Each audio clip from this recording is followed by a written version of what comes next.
divine wisdom in the flow of life. This is what our theme is for this month. And so today's theme, we want to talk a little bit about the wisdom of your why. And for my centering thought for this week, I took this quote by Byron Katie. Just keep coming home to yourself. You are the one you've been waiting for.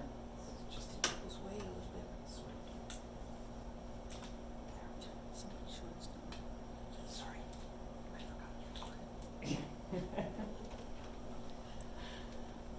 Okay, let me start that again. So we are in wisdom, divine wisdom in the flow of life. And our centering quote for today is by Byron Katie. Just keep coming home to yourself. You are the one you've been waiting for. And that's why I chose that song, Home, because we make this place our home. We make ourselves our home when we choose to come back home to ourselves.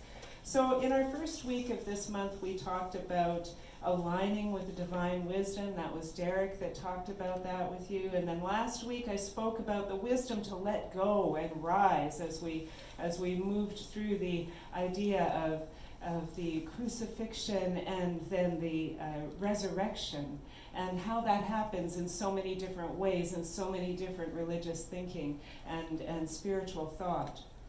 And so today we are going to take a look at how the divine urge flows through us. This is our why. This is the why, the deepest part, the deepest reasoning behind why we are what we are, why we do what we do. We find our way into our deepest motivations when we allow ourselves to sink into that divine urge that lives each one of us. So when we become aware of and truly honor our why, we unleash a divine power within us that affects every aspect of our life. It affects all of who we are, not just one thing. And so finding that why and working with that why is a powerful practice and a powerful tool in our lives. So I chose a couple of, a Bible verse and another quote to go with this. So the Bible verse is from Proverbs. There are many plans in a man's heart, but the purpose of Yahweh will prevail. We have many plans, many ideas, many thoughts, many feelings that sort of run through our lives, that kind of run us a lot of times. We have a lot of things that we can do, a lot of things that we think we should do, a lot of ways that we think we should be in this life. But when we really dive into what is the deepest part of us, that is the Yahweh part of us, that is the divine part of us, that is the infinite life that wants to express through and by way of us. And it's that deepest part of us, that is the part that is the power within us. That is the part that leads us to our highest life and our best life, and allows us to be a powerful presence in the world and to bring our gifts into the world. So Julia Cameron wrote, "The dreams of my heart are the dreams of the universe dreaming through me." And that's how I see that this is, God is dreaming through us. The source of all is dreaming through us, and we allow ourselves to become conscious of that dream, and then we allow ourselves to be the dream in the world around us, and we allow ourselves to bring that light into the life around us. So the plans that we make, they're not always our inner divine plan, are they? Plans that we make are sometimes, even when we think we're doing the right thing, if they come from a place of fear rather than love, if they come from a place of trying to remain small instead of being expansive, then they're not really coming from that divine light within us. When we sink into that true love that is within us, when we allow ourselves to be moved by what moves us from the heart, then the plans that we make from that, those plans are that divine mind.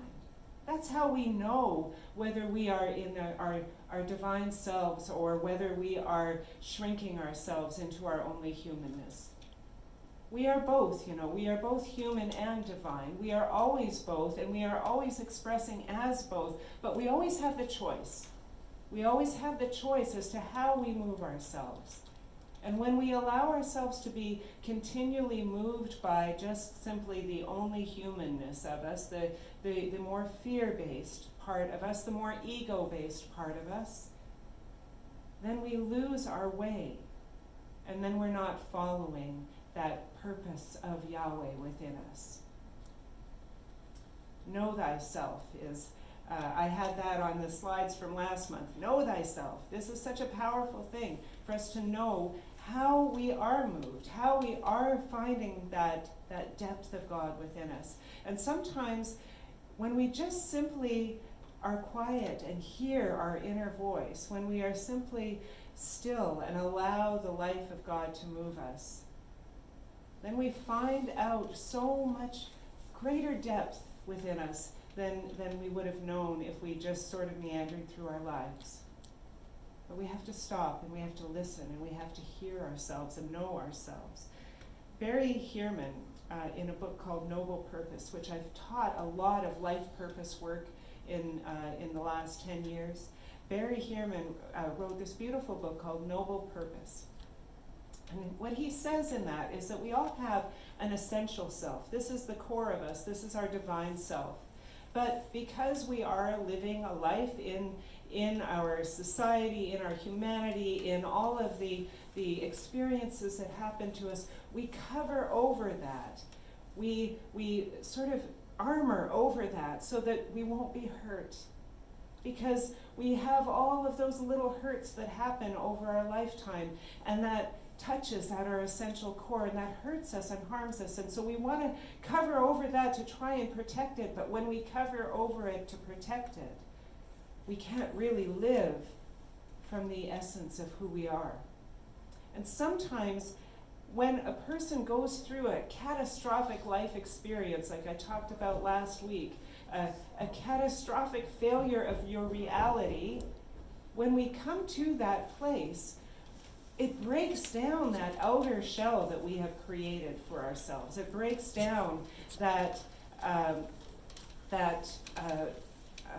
armor that we have created, and suddenly the truth of us shines through.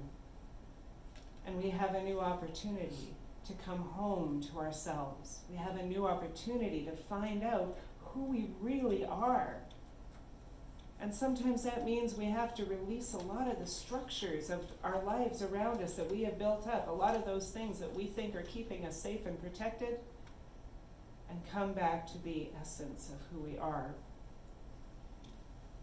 In Practical Metaphysics, Eric Butterworth writes, "You can only be you, and only you can be you. Though through positive faith you can release more of you than you've ever done." And that's what we're talking about.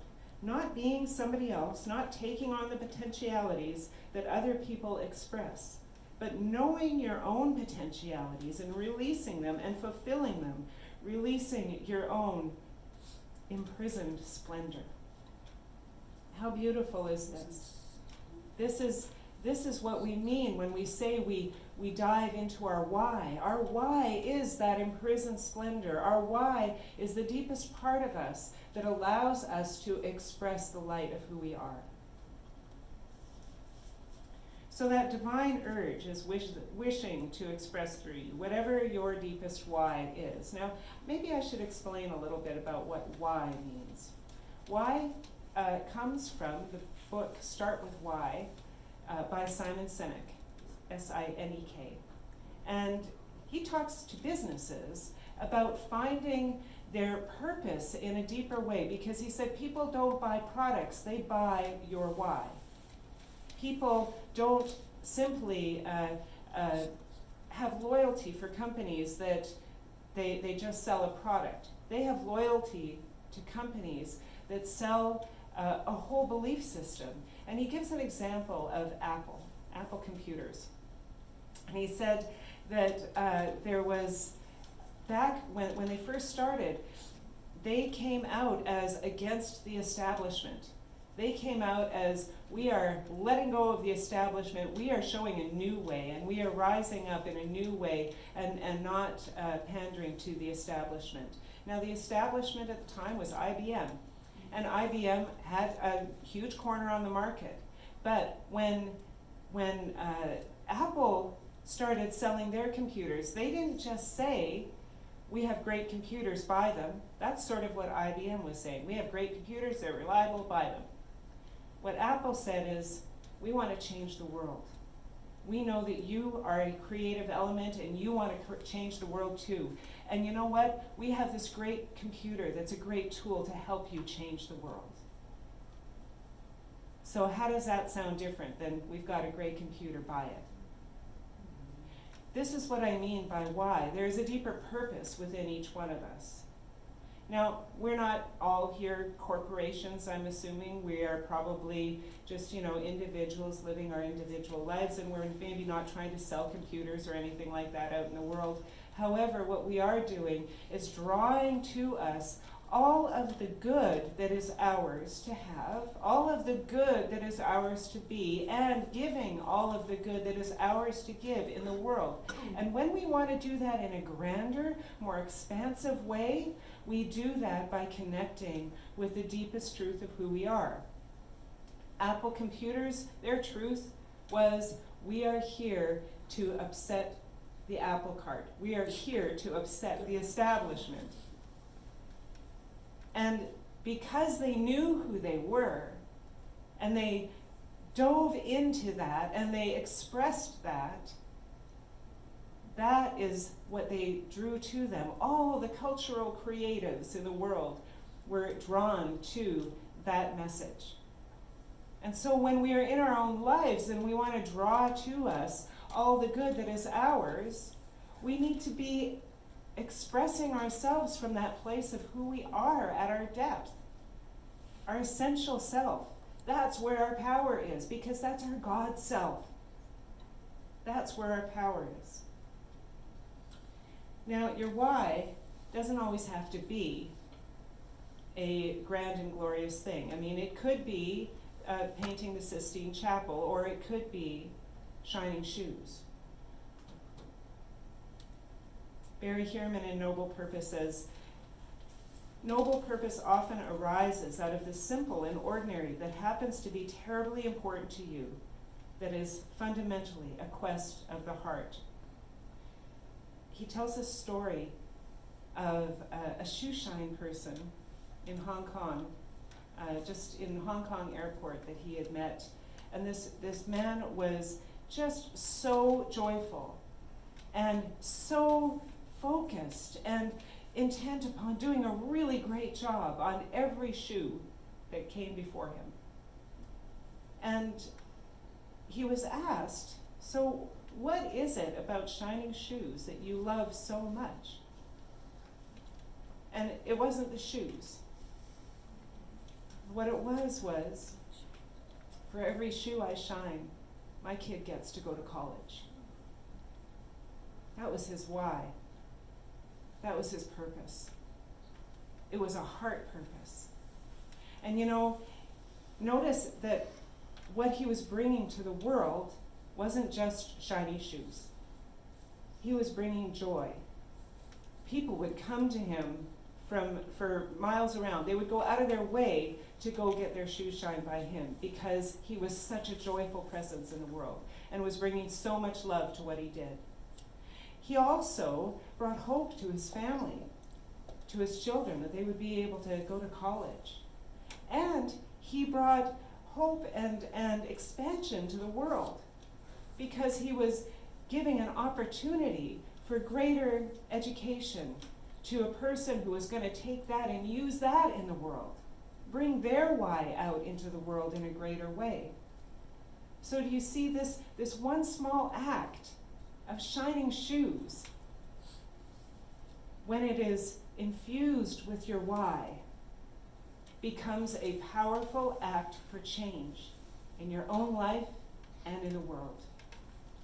and attracts to you some amazing things. Because he was who he was, more people came to him. And the more people that came to him, the more he was able to do for his family and for the world. What a beautiful story that was. There's more power in our why than we know. Gay Hendricks in The Big Leap said, "We're in search of the deepest essentials here. If you look at the essence of who you really are at the deepest level, you'll find a unique gift you've been blessed with. That gift is your greatest contribution to the people around you." And when you sink into that, when you know who you are and you know what that gift is, the expansion in your life and the expansion in the world around you becomes glorious. It's a powerful, powerful thing. Human beings, we are collective creatures, right? We come together collectively because this is part of who we are. And so our mammalian brain drives us towards belonging. And the large brain that we have is, as compared to some other animals, creates an ability for creativity and innovation, and every part of us is geared towards this expansive life and this life of belonging. This is all about service. Do you hear how this works together? When we are expanding ourselves and connecting in our belonging with humanity, we have to be serving humanity in some way. So what is good for me is good for the world. When I deepen in my why, I serve the world better. I love the world better. Lynn Twist, in Living a Committed Life, wrote, "I believe that when we take a stand for something, we can move the world and change the course of history.